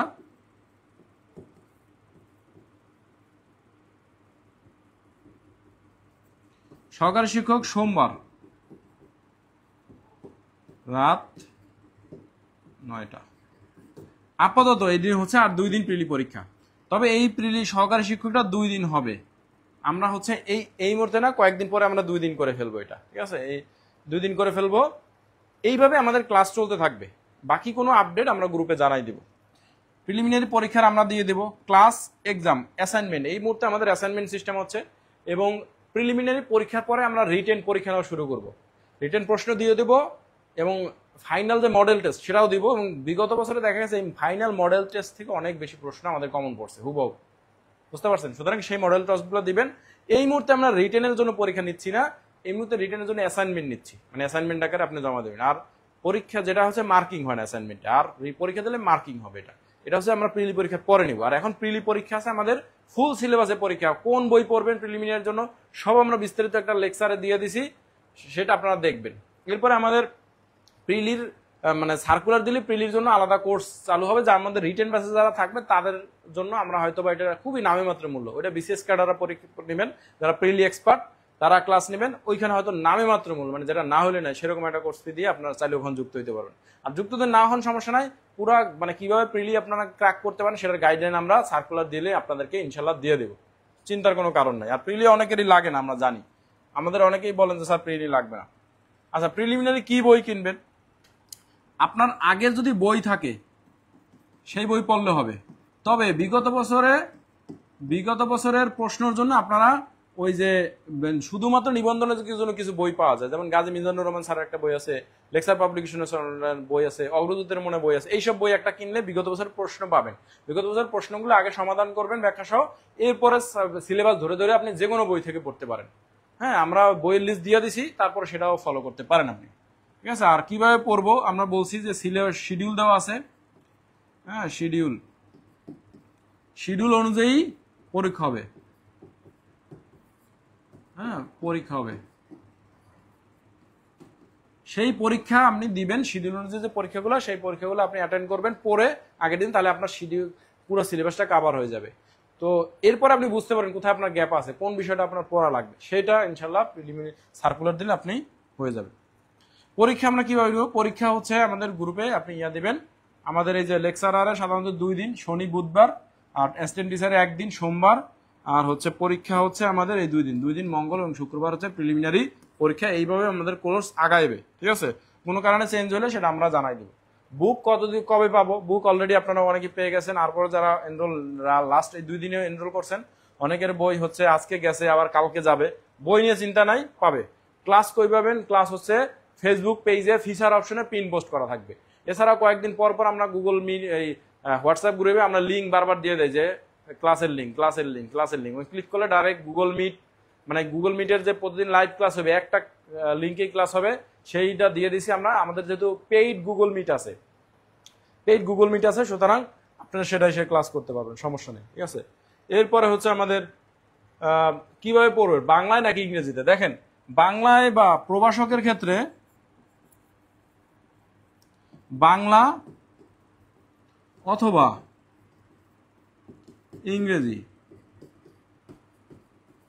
ইংরেজিতে উত্তর করতে পারবেন।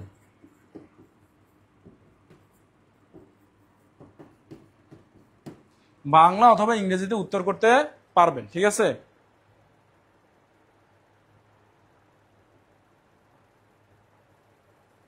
বাংলা অথবা ইংরেজিতে উত্তর করতে পারবেন প্রভাষকের ক্ষেত্রে। তো আমরা কিন্তু আপনাদেরকে 2টা বই, এই যে বাংলা ইংলিশ বই, এটা কিন্তু আমরা আপনাকে বলে দিছি। এই যে দেখেন, বাংলা ভার্সন, ইংরেজি ভার্সন আমাদের প্রভাষকের জন্য, এবং হচ্ছে এই যে বাংলা ভার্সন, দুইটাই কিন্তু আছে, তাই না? তো আপনি চাইলে হচ্ছে যদি মনে করেন যে আপনার দুইটাই প্রয়োজন, দুইটাও কিন্তু নিতে পারবেন, ঠিক আছে? একটার জাস্ট যে প্রিন্টিং কস্ট সেটা যুক্ত করলে আমরা দিয়ে দেই। আর সহকারী শিক্ষক তো আমাদের বাংলায় শুধুমাত্র, ঠিক আছে? এটা আপনারা জানেন, সহকারী শিক্ষক বাংলায়। এছাড়া আমাদের ভাইবারও বই আছে, এটা আপনারা জানেন যে ভাইবারের জন্য আমাদের বই আলাদা আছে। এই যে ভাইবার, এটা আমাদের এখন লাগবে না, এটা আমরা পরবর্তীতে এটা পিডিএফ আপনাদেরকে দিয়ে দেবো ইনশাআল্লাহ, সমস্যা নেই, ঠিক আছে? আচ্ছা, তো বিষয় হচ্ছে যে আপনি বাংলায় অথবা ইংরেজিতে আনসার করতে পারবেন। এখন আপনি কোনটায় করবেন? আমাদের কাছে প্রশ্ন করেন বিভিন্ন সময়, অনেকে অনেক কথা বলবে। মেইন কথা হচ্ছে আপনি যেটাই কমফোর্ট ফিল করেন সেটাই করেন। বাংলা বা ইংরেজি এটার জন্য আলাদা মার্ক ভ্যারি করে না, মার্ক আপনার টু দা পয়েন্টে লিখতে পারছেন কিনা, এটা হচ্ছে মেইন কথা। ইংরেজিতে লিখলে কিছু সুবিধা পাওয়া যায়। সুবিধা কি? আকার রসিকের লাগে না, দ্রুত লেখা যায়, ঠিক আছে? এটা হচ্ছে বিষয়। আর অনেক টার্মস আছে, আবার বাংলা আমরা একটু লিখতে অসুবিধা হয়। দেন কম্পিউটার আপনি বাংলা লেখেন ইংরেজিতে লেখেন, দেখবেন সময় কোনটা কম লাগে। এবং হাতের লেখা, বাংলা হাতের লেখা অনেকেরই খারাপ হয়, আমার মতো তাদের হাতের লেখা খারাপ, জানেন, দেখেন না কি অবস্থা লিখছি, কিন্তু ইংরেজিতে লিখলে একটু ভালো লিখতে পারি। তো এই কিছু বেনিফিটস পাওয়া যায়। এবং বিগত বছরে মিরাকলি এবার 18তমতে মেরিট টপার 2 জন হয়েছে, 92 জন পাইছে, 90। একজন বাংলায়, মানে একজন বাংলা করছে, অন্যজন ইংরেজিতে, বুঝছেন? একজন বাংলা একজন ইংরেজি করছে। 17তমতে অধিকাংশ টপাররা ইংরেজিতে আনসার করছে, আবার বাংলায় অনেকে করছে, বাট অধিকাংশ। এইবার যারা 18তমতে যারা অধিকাংশ টপার ছিল, অধিকাংশ ইংরেজিতে আনসার করছে, বাংলায় করছে বাট অধিকাংশ। তার মানে আমরা বুঝলাম যে দুইটাই আনসার করা যায়, বাট ইংরেজিতে করলে কিছু বেনিফিট পাওয়া যায়। এই হচ্ছে মূলত বিষয়, বুঝতে পারছেন? কিছু বেনিফিট পাওয়া যায়, এই কথাটা আমি বলি। আমি নিজেও ইংরেজিতে আনসার করছিলাম, ঠিক আছে? এরপরে যদি পরীক্ষা দিতাম হয়তো বা বাংলায় করতাম। আচ্ছা, তাহলে বাংলা ইংলিশ নিয়ে কোনো ইস্যু না, ইস্যু হচ্ছে আপনি টু দ্য পয়েন্টে লিখছেন কিনা। আর ইংরেজিতে করলে আরেকটা সুবিধা পাবেন, আপনি এই যে ধরেন ব্যাংকিং পরীক্ষাগুলা ইত্যাদি অন্য পরীক্ষাগুলো থেকে আপনি ইংরেজিতে হয়, যেটা ব্যাংকের পরীক্ষা আইটির, তাহলে আপনার কিন্তু সেটার জন্য আলাদা ইয়ে হলো না, তাই না? মানে বাংলা। আর আমরা যদি ইংলিশ ভার্সনে পড়ছি, সিএসসি তো সবাই ইংলিশ ভার্সনে পড়ছেন, বাংলায় কেউ পড়েন নাই, অনেকের একটু সমস্যা হতে পারে। আবার অনেকে আছে যে বাংলায় খুব সুন্দর বানাই লিখতে পারেন, যদিও কম্পিউটার সায়েন্সের বানাই লেখার সুযোগ নেই, বাট বাংলায় একটু সৃজনশীলতা প্রকাশ করতে পারেন, ইংরেজিতে সম্ভব না, তাহলে তাদের জন্য বাংলা আনসার করেন, কোনো সমস্যা নেই, ঠিক আছে? বাংলা ইংলিশ নিয়ে কোনো ইস্যু না, ইস্যু হচ্ছে আপনি টু দ্য পয়েন্টে লিখছেন কিনা। এজ এ শিক্ষক হিসেবে আমার এটাই মনে হয় যে আপনি টু দ্য পয়েন্টে পরিষ্কার লিখছেন কিনা, ফিগার দিচ্ছেন কিনা, এগুলো। আরো কি ট্রিক্স আছে, সেই ট্রিক্সগুলো আপনাদের সাথে আমরা শেয়ার করব।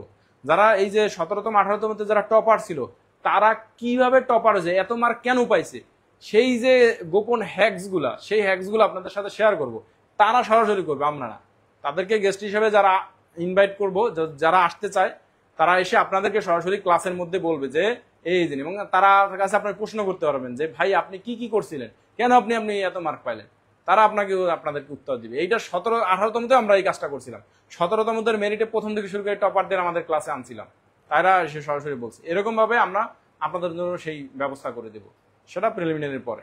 তো কোনো চিন্তা করার নেই। আইসিটি উইজার্ডে আপনারা এনরোল করছেন মানে আপনি এতটুকু মনে রাখেন যে সর্বোচ্চ গাইডলাইন আমরা ইনশাল্লাহ দিব, ঠিক আছে? ক্লাস আমরা কি পড়াইতে পারি না পারি সেটা আসলে আপনাদেরকে বিষয়, কিন্তু এতটুকু বলতে পারি সর্বোচ্চ গাইডলাইন আমরা আপনাদেরকে দিতে পারবো, সেটা 17তম 18তমতে প্রুফ। সুতরাং এটা নিয়ে টেনশন করার কোনো দরকার নেই, ঠিক আছে? আচ্ছা, এরপরে আমরা আসলে কিছু জিনিস আপনাদেরকে বলি যে গ্রুপে যেহেতু আমরা আসলে 200-300 মানুষ, যেহেতু আমাদের প্রবাসকের গ্রুপে প্রায় 400-র মতো মানুষ আছেন, তো 400 মানুষ এক জায়গায় থাকলে সবার মতামত একরকম থাকবে না। সুতরাং আপনারা আসলে সেলফ রেসপেক্ট বা আমাদের গোল কি সেগুলো চিন্তা ভাবনা করে আমরা সবাই শিক্ষক হব, সেই চিন্তা ভাবনা করে মূলত আমরা এই কাজগুলো করব।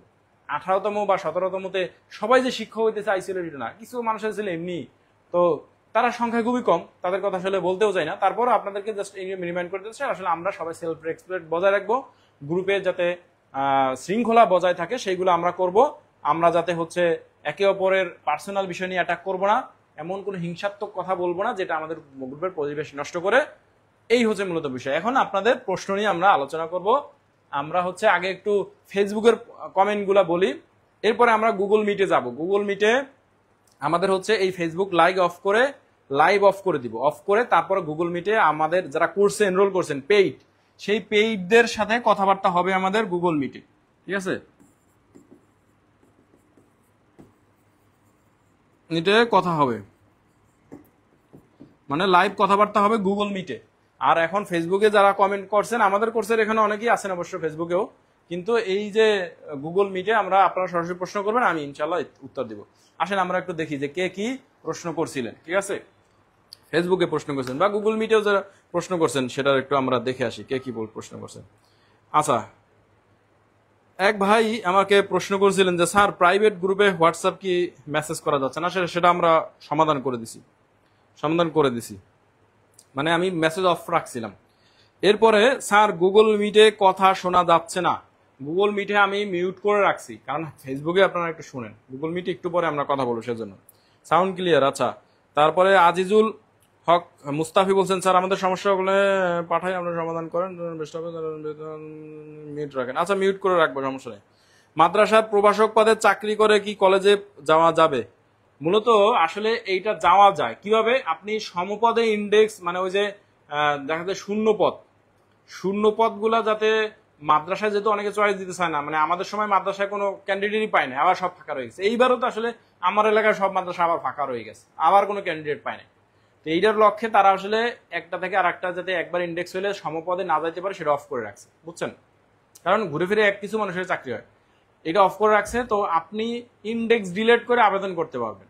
যদি ইন্ডেক্স ডিলিট করা একটা কমপ্লেক্স প্রসেস, তো করা যায় আবেদন সমপদে। আর যদি আপনি মনে করেন যে মাদ্রাসাতে কলেজ যাবেন, সেটা ইন্ডেক্স ডিলিট করে যেতে পারবেন বা যাওয়া সম্ভব, ঠিক আছে?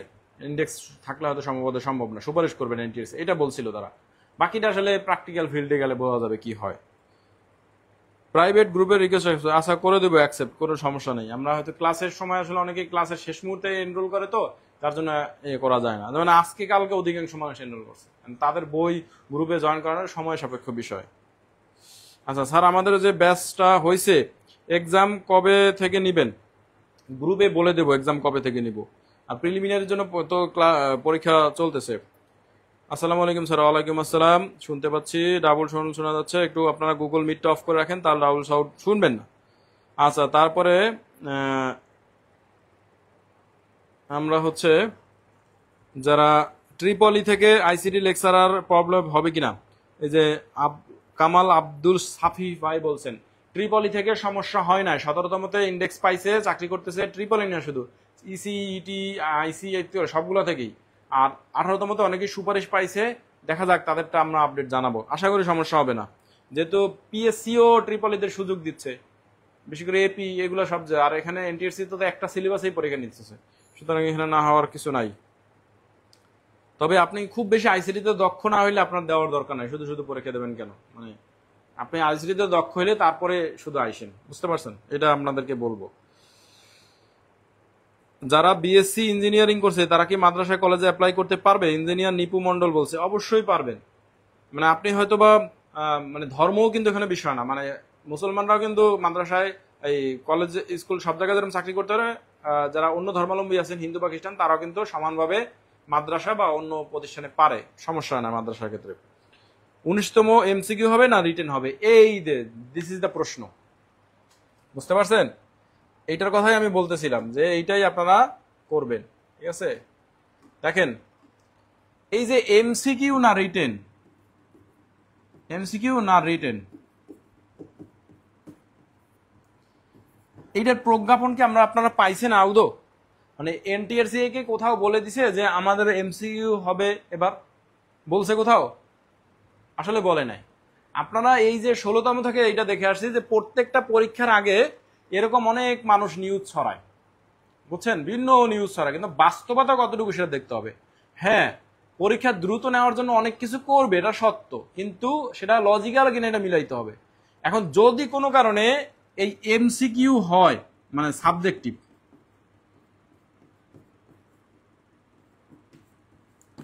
এমসিকিউ হয়, তাহলে তো সমস্যা নাই। আমরা পড়াচ্ছি রিটেন, মানে ফুল ধরে রিটেনে যে বড় প্রশ্নগুলা, ম্যাথমেটিক্যাল টার্ম, এগুলো বাদ দিয়ে এমসিকিউ বাদ দিলে এমসিকিউর জন্য হয়ে যায়। আইসিটি ইউজারের কোনো সমস্যা নাই, কারণ কি আইসিটি ইউজার যেটা করতেছে, এই 49তম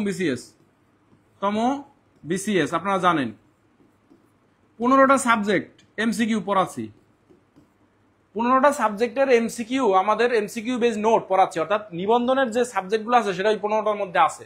সুতরাং আমাদের এই এমসিকিউর জন্য কিন্তু এই নোট তৈরি করা আছে এই সিলেবাসে। যদি এমসিকিউ হয়, আমরা যে কাজটা করব, ধরেন আপনারা যারা এখন ভর্তি হয়েছেন রিটেনের বই পাইছেন না, রিটেনের বই পড়লে এমসিকিউ কমপ্লিট হওয়ার কথা। এরপর যদি আপনাদের সমস্যা হয়, আমরা এই যে বই আছে না, এইটা আপনাদেরকে দিয়ে দিব, সমস্যা নেই, বুঝছেন? এটা যারা প্রিন্টেড কপি নিতে চান তারা প্রিন্টেড কপি, শুধু প্রিন্টের খরচ দিলেই হবে। মানে আমরা টোটাল ধরেন 200 প্রিন্ট করবো, 200 প্রিন্টে এক প্রিন্টার পার হেড কত খরচ হয় সেটা দিয়ে আপনি বই নিতে পারবেন। আর যদি পিডিএফ নিতে চান সেটা আমরা একটা ব্যবস্থা করবো ইনশাল্লাহ। আপনি আইসিটি ইউজারে এনরোল করছেন মানে আপনি নিশ্চয় থাকেন, যদি কোনো কারণে প্রশ্ন পরীক্ষা পদ্ধতি চেঞ্জও হয়, একসাথে প্রিলি রিটেন একসাথে হলেও তো সমস্যা নাই, সেটা তো আছেই। বাট যদি এমসিকিউ হয় সাবজেক্টিভ, তাহলে ধরে রাখেন আমরা আপনাকে সর্বোচ্চ গাইডলাইন দিতে পারবো, কারণ আমরা অলরেডি বিসিএস এর জন্য আইসিটির 15টা সাবজেক্টের জন্য আমরা এমসিকিউ টাইপ পড়াচ্ছি। আমাদের প্রায় 200 মানুষ নিয়ে আমাদের এই যে 49টা বিসিএস কোর্স রানিং, 200 ব্যাচ নিয়ে, ঠিক আছে? সুতরাং আপনাদের এটা নিয়ে কোনো চিন্তাই করার দরকার নাই। রিটেন হবে না এমসিকিউর জন্য এখন প্যারা নিয়েন না, এখন রিটেনের জন্য পড়েন, কারণ রিটেনের জন্য পড়লে আপনি এমসিকিউ পারবেন। আর যদি এমসিকিউর জন্য পড়েন তাহলে রিটেন দিতে গেলে আপনার সমস্যা হবে, বিশেষ করে বড় বড় ম্যাথমেটিক্যাল টার্ম, সেটা পারবেন না, বুঝতে পারছেন? আচ্ছা, তাহলে এই হচ্ছে মূলত করা, রিটেন না এমসিকিউ এটা নিয়ে এখন প্যারা নিয়েন না। যতক্ষণ যেদিন ইয়ে আসবে, প্রজ্ঞাপন আসবে, সেই দিন আমরা এই ডিসিশন নেব। যদি প্রজ্ঞাপনে আসো তাহলে এমসিডি আইসিডিজেডে এটা 100% ধরে রাখেন আপনাকে সর্বোচ্চ গাইডলাইন দিতে পারবে, কোনো চিন্তাই আপনার করা লাগবে না। এখন যারা কোর্সে ভর্তি হওয়া নিয়ে চিন্তা করছেন তাদেরকে আমরা এনশিওর করতে কোনো চিন্তাই করতে হবে না। আপনি আইসিডিজেডে ভর্তি হবেন, যদি আমরা রিটার্নের জন্য পড়াচ্ছি, যদি এমসিকিউ হয় আমরা এমসিকিউর জন্য আপনাকে সেইভাবে গাইডলাইন দিতে পারবো।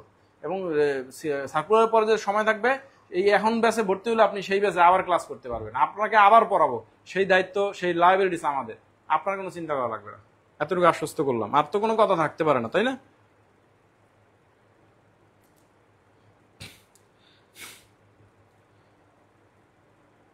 আচ্ছা, এই যে আরেক ভাই বলছেন যে এখন তো গণবিজ্ঞপ্তি থাকবে না, গণবিজ্ঞপ্তি থাকবে না ভাই, এটা আপনি ফেসবুক মানে দিয়া বলতেছেন, ফেসবুকের বিভিন্ন পেজের।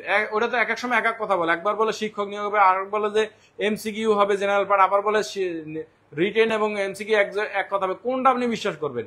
এইসব কথা বিশ্বাস করার দরকার নেই, আমার কথা আপনার বিশ্বাস করেন। আপনি এনটিআরসি কি বলে সেটা বিশ্বাস করেন, বুঝছেন? এইসব উড়ো খবরে কান না দিয়ে এনটিআরসি এর প্রজ্ঞাপন আসা পর্যন্ত ধৈর্য ধরেন, আগের সিস্টেমে পড়াশোনা করেন, যদি কোনো চেঞ্জ হয় আমরা সেই অনুযায়ী চলবো। সোজা কথা, আর কোনো কথাই নেই এটার উপরে। আজিজুল হক মুস্তাফি বলছে এখন তো গণবিজ্ঞপ্তি থাকবে না ভাই, এটা আপনি প্রজ্ঞাপন পাইছেন? প্রজ্ঞাপনটা দেখান তো আমারে। আপনি অমুক সমুক এই যে ভিউ ব্যবসায়ীদের পেজের রেফারেন্স ধরে আমার সাথে কথা বলবেন না। এগুলো আমি দেখবেন যে ওই ধরনের পেজের উক্তি দিয়ে কথা বলা আমি পছন্দ করি না। আপনি এনটিআরসি এর সোর্স দেন, অথেন্টিক সোর্স বলেন, তারপরে। বুঝতে পারছেন? প্রদর্শকের বিষয়টা বিস্তারিত বলবেন, এখানে প্রমোশনের সুযোগ আছে কি? প্রদর্শকে প্রমোশনের সুযোগ নাই, কিন্তু ইনক্রিমেন্ট হবে। প্রদর্শক খুব রিল্যাক্সেবল একটা চাকরি, ল্যাবের প্র্যাকটিক্যাল ক্লাস নেওয়া হয়। আরো বিস্তারিত যদি জানতে চান আমাদের এটা নিয়ে আলাদা ভিডিও আছে, প্রদর্শক ভার্সেস সহকারী শিক্ষক, সেটা দেখবেন। বেতন ভাতা আবিজাবি যত সুবিধা আছে সব নিয়ে আমরা আলোচনা করছি, কোনো সমস্যা নেই, এটা দেখলে বুঝতে পারবেন। স্যার কলেজে নাকি স্কুলে পাশ করা সহজ? সিলেবাস স্কুলে ছোট, সিলেবাস স্কুলে ছোট, পাশ করা সহজ। কলেজ মানে প্রিলিমিনারি যদি দুইটা সেম, কিন্তু রিটেনের জন্য স্কুলের সিলেবাসটা ছোট, কলেজের সিলেবাস বলো। ঠিক আছে? এই যে মহাসিনী ইয়াসমিন আখি আমাদের 18তম ব্যাচে ছিলেন, নামটা পরিচিত। প্রভাষক আইসিটি কলেজ এবং প্রদর্শকের সিলেবাস কি একরকম? না, প্রভাষকের সিলেবাস এবং প্রদর্শকের সিলেবাস আকাশ পাতাল ব্যবধান। আকাশ পাতাল, বুঝছেন? মানে প্রভাষকে হিউজ বড় সিলেবাস, আর প্রদর্শকের খুব ছোট সিলেবাস। সিলেবাস যদি দরকার হয় আমাদের বললেন, আমরা দিয়ে দেবো, সমস্যা না, আছে আমার কাছে। জেনারেল থেকে কি পরে মাদ্রাসা প্রভাষক অ্যাপ্লাই করা যাবে? না, 1 বছরের কোর্স দিয়ে সব আবেদন করা যাবে? বিএম শাহাবুদ্দিন বলছেন না, সবগুলো আবেদন করতে পারবেন না। 18তম অনুযায়ী আপনি শুধু 1 বছরের যে কারিগরি ডিপ্লোমা সেটা দিয়ে সহকারী শিক্ষক স্কুলে আবেদন করতে পারবেন। এবং 6ষ্ঠ গণবিজ্ঞপ্তিতে অনেকেই পাশ করছে, আমার পরিচিত, আমাদের ব্যাচে অনেকেই পাশ করে। তার মধ্যে বড় রেফারেন্সে আমার এলাকার আমার এক ছোট ভাই আছে, আমার কোর্সে ছিল, সে পাশ করে একটা ভালো স্কুলে সুপারিশ পাইছে আমাদের এলাকায়। ঠিক আছে, এটাই বললাম। এই যে শফিক মিয়াজি বলছেন একই প্রশ্ন, যে 1 বছরের কোর্স দিয়ে কি সব আবেদন করা যাবে? সব না, এই সহকারী শিক্ষকে আবেদন করা যাবে, এটা বলছি। স্যার প্রিলিমিনারি প্রিপারেশনের জন্য রিসোর্স বা কিভাবে পড়বো, এটার কথা বিস্তারিত আমরা একটা ভিডিওতে দিছি, সেই ভিডিও দিবেন, তারপর আমরা ক্লাসে এগুলো নিয়ে কথা বলবো। ঠিক আছে? 19তম নিয়ে কিছু বলেনি, যে এতক্ষণ যা বললাম সব 19তম। স্যার সপ্তাহে 1 দিন ক্লাস, সহকারী শিক্ষকে আপাতত 1 দিন ক্লাস, 2 দিন প্রিলিমিনারি পরীক্ষা। তবে এটা আমাদের চেঞ্জ হবে, এই কয়েকদিনের মধ্যেই আমাদের 2 দিন ক্লাস হবে সপ্তাহে। ঠিক আছে? যেহেতু আমাদের এখনো সার্কুলার হইতে দেরি, যদি সার্কুলার হয়ে যায় তাহলে তো আমরা আমাদের কোর্স প্ল্যান পুরা আবার সাজাইবো, মানে ক্লাসে কয়দিন হবে সেটা আমরা সাজাবো। এটা নিয়ে গ্রুপে কথাবার্তা হবে ইনশাল্লাহ, কোনো সমস্যা নেই। এই যে আব্দুল্লাহ আল আরিফ ভাই বলতেছে 19তমতে এমসিকিউ হবে না রিটেন হবে? এই প্রজ্ঞাপন আমি কোনো প্রজ্ঞাপন পাইনি, এই জন্য আমি ধরে নিব রিটেন হবে। যদি কোনো কারণে এমসিকিউ হয় সেটার জন্য আমরা আছি ইনশাল্লাহ, এটা একটু আগে কথা বলছি। কথাগুলো ব্যাচের একটাও কি ক্লাস হয়েছে? আজকে প্রথম শুরু হইলো, আজকে প্রথম ওরিয়েন্টেশন ক্লাস শুরু হলো, এরপরে শিডিউল অনুযায়ী আমাদের সাবজেক্টিভ ক্লাস হবে এই ব্যাচের। তাইফা আপু বলছেন স্যার কলেজ ও স্কুল পর্যায়ে একসাথে পরীক্ষা দিতে পারবো? হ্যাঁ পারবেন, স্কুল পর্যায়ে এবং কলেজে একসাথে পরীক্ষা দিতে পারবেন। তারপরে অচিন্তা রয় বলছেন আমি করব। আচ্ছা, আপনি যদি কোর্সের কথা বলেন তাহলে আমাদের যোগাযোগ করেন, আমরা আলোচনা করব। স্যার যারা কলেজের জন্য এনরোল করেছে তারা যদি প্রদর্শকের জন্য বই নিতে চায়, না, আমাদের কোর্সের লেকচার নোটে যে প্রিন্টেড কপি, এটা কোর্সে এনরোল করলেই আপনি পাবেন। এটা টাকা দিয়ে আপনি 10,000 টাকা দিলেও পাবেন না, মানে আমরা বিক্রি করি না, সোজা কথা হচ্ছে, বুঝতে পারছেন? কোর্স এনরোল করেন, আপনি পাবেন। কোর্সের জন্য এই লেকচার নোট তৈরি করা, এটা বাহিরে বিক্রি করার জন্য না, পাবলিকেশনের কোনো বই না। শুধু আমাদের একটা বই পাবলিকেশনের জন্য আছে, মানে বাহিরে বিক্রি করার জন্য, সেটা হচ্ছে ভাইবার বই। এটা যে কেউ ওপেন, যে কেউ কিনতে পারে আমাদের কাছ থেকে। যদি এখন নাই, আমরা কিছুদিন পরে এটা প্রিন্ট করাবো, ঠিক আছে। আর আপনি যদি আমাদের প্রভাষকে ভর্তি থাকেন তাহলে যোগাযোগ করেন, সহকারী শিক্ষক আপনার জন্য ফি কমাই রাখবো। মানে বইয়ের দামে কোর্স, মানে আমরা অনেক সময় বলি যদি এরকম হয় তাহলে তো সমস্যা নাই। বই তো আপনি এমনি নেবেন না, টাকা দিয়ে নেবেন, তাই না? আচ্ছা, এরপরে এমডি হিকমত ভাই বলছেন যারা 1 বছর মেয়াদী কোর্স করছে, 1 বছর মেয়াদী তারা লিখিত টিকলে ভাইভাতে কি পাশ করায়? কেন পাশ করবেন? 18তম তো পাশ করছে। একটু আগে যে আমি বললাম, ভাই আপনি মনে হয় কথাগুলো শুনতেছেন না। একটু আগে তো বললাম অনেকেই পাশ করছে, আমার এলাকার এক ছোট ভাই পাশ করছে, বললাম তো, পাশ করে তারা সুপারিশ পাইছে। সার্কুলার কবে আসতে পারে? সার্কুলার যে কোনো সময় আসতে পারে। সার্কুলার নিয়ে আমার কাছে বিশেষ তথ্য নাই, পড়াশোনা করেন, যে কোনো সময় সার্কুলার আসতে পারে। আর যদি আপনারা মনে করেন যে প্রি রিটেন একসাথে হবে, তাহলে তো এখনই পড়াশোনা করা উচিত। ডিপ্লোমা শেষ করছি, এখন মাদ্রাসায় আইসিটিতে অ্যাপ্লাই করা যাবে। প্রদর্শকে বা সহকারী শিক্ষকে আবেদন করতে পারবেন একজন শাহিন মিয়া ভাই, ডিপ্লোমা দিয়ে। স্যার কলেজের এক্সট্রা কয়টা টপিক পড়ানো হয়? কলেজে আমাদের 7টা ইউনিট আছে, 7টা ইউনিট, 7টা ইউনিট নাম পড়াইতে পারতেন, মুখস্থ গেছে বলে দিতে পারে। 1 নম্বর হচ্ছে প্রোগ্রামিং, মানে ও structure and object oriented program. 2 নম্বরে হচ্ছে সফটওয়্যার ইঞ্জিনিয়ারিং। 3 নম্বরে হচ্ছে ডাটা স্ট্রাকচার। 4 নম্বরে হচ্ছে অপারেটিং সিস্টেম। 5 নম্বরে হচ্ছে আমাদের ডাটাবেস ম্যানেজমেন্ট সিস্টেম, ঠিক আছে। 6 নম্বর হচ্ছে ডাটাবেস ম্যানেজমেন্ট সিস্টেম, ঠিক আছে। তারপরে হচ্ছে অপারেটিং সিস্টেম হচ্ছে 5 নম্বরে। আর 6 নম্বরে হচ্ছে আমাদের 7 নম্বর হচ্ছে নেটওয়ার্কিং, ঠিক আছে। আর 6 নম্বরে হচ্ছে ডাটাবেস ম্যানেজমেন্ট সিস্টেম। এই হচ্ছে মূলত আমাদের সিলেবাস। সহকারী শিক্ষক আর প্রদর্শক কি একসাথে পরীক্ষা দেওয়া যাবে?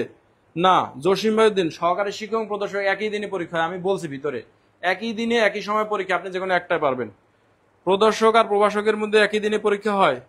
এই যে মহসিনা ইয়াসমিন আখি আপু বলছেন, না, প্রদর্শক একই দিনে পরীক্ষা হয় না, মানে একই সময় হয় না, ঠিক আছে। প্রিলিমিনারি হয়তো একই দিনে হইতে পারে, সকাল বিকাল, কিন্তু রিটেন হয় শুক্র শনি, এইভাবে হয় সাধারণত, মানে একই সময় হয় না, দুইটাই আপনি পরীক্ষা দিতে পারবেন।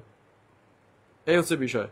আচ্ছা, এখন আমরা হচ্ছে ফেসবুক পেজে আমরা হচ্ছে এখন আমরা অফ করে দিব আমাদের এখন পেইড গ্রুপে যে গুগল মিটে যারা আছেন, গুগল মিটে কাইন্ডলি হচ্ছে চলে যান। গুগল মিটে আমরা সরাসরি লাইভ প্রশ্ন, মানে আপনারা মুখে বলবেন, আমি মুখ উত্তর দিব, ঠিক আছে। গুগল মিটে যাব। আচ্ছা, এখানে আমাদের যে প্রশ্নগুলো করা হয়েছে সেগুলো একটু আমরা আলোচনা করি, ঠিক আছে। গুগল মিটের ক্ষেত্রে, গুগল মিটে সবাই তো শুনতে পাচ্ছেন, তাই না? আচ্ছা, আমরা একটু ফেসবুক লাইভ অফ করে দেই। আপনারা ফেসবুকে যারা আছেন এই মুহূর্তে যারা শুনতে পাচ্ছেন, সবাই গুগল মিটে আসেন। হোয়াটসঅ্যাপ গ্রুপে, ফেসবুক গ্রুপে গুগল মিটের লিঙ্ক দেওয়া আছে। আপনারা সেই গুগল মিট লিঙ্কে হচ্ছে যান, সেখানে আমরা ভয়েসে আপনাদের প্রশ্নগুলো শুনবো, ঠিক আছে। আমরা হোয়াটসঅ্যাপ ফেসবুকে এখানেই শেষ করতেছি ফেসবুকের লাইভ। যারা কোর্স এনরোল করতে চান বাহিরের যারা, তারা কাইন্ডলি আমাদের হোয়াটসঅ্যাপ বা ফেসবুকের কমেন্টেও লিখতে পারেন যে আমি কোর্স এনরোল করতে চাই, তাহলে আমরা আপনাদেরকে মেসেজ দিয়ে জানাই দেবো এনরোল করার প্রসেস, যারা ফেসবুকে আছে। আর এরপরে আমাদের যারা পেইড আছেন তারা একটু হোয়াটসঅ্যাপ থেকে গুগল মিটে যান, আমরা গুগল মিটে বাকি কথাবার্তা বলবো ইনশাল্লাহ।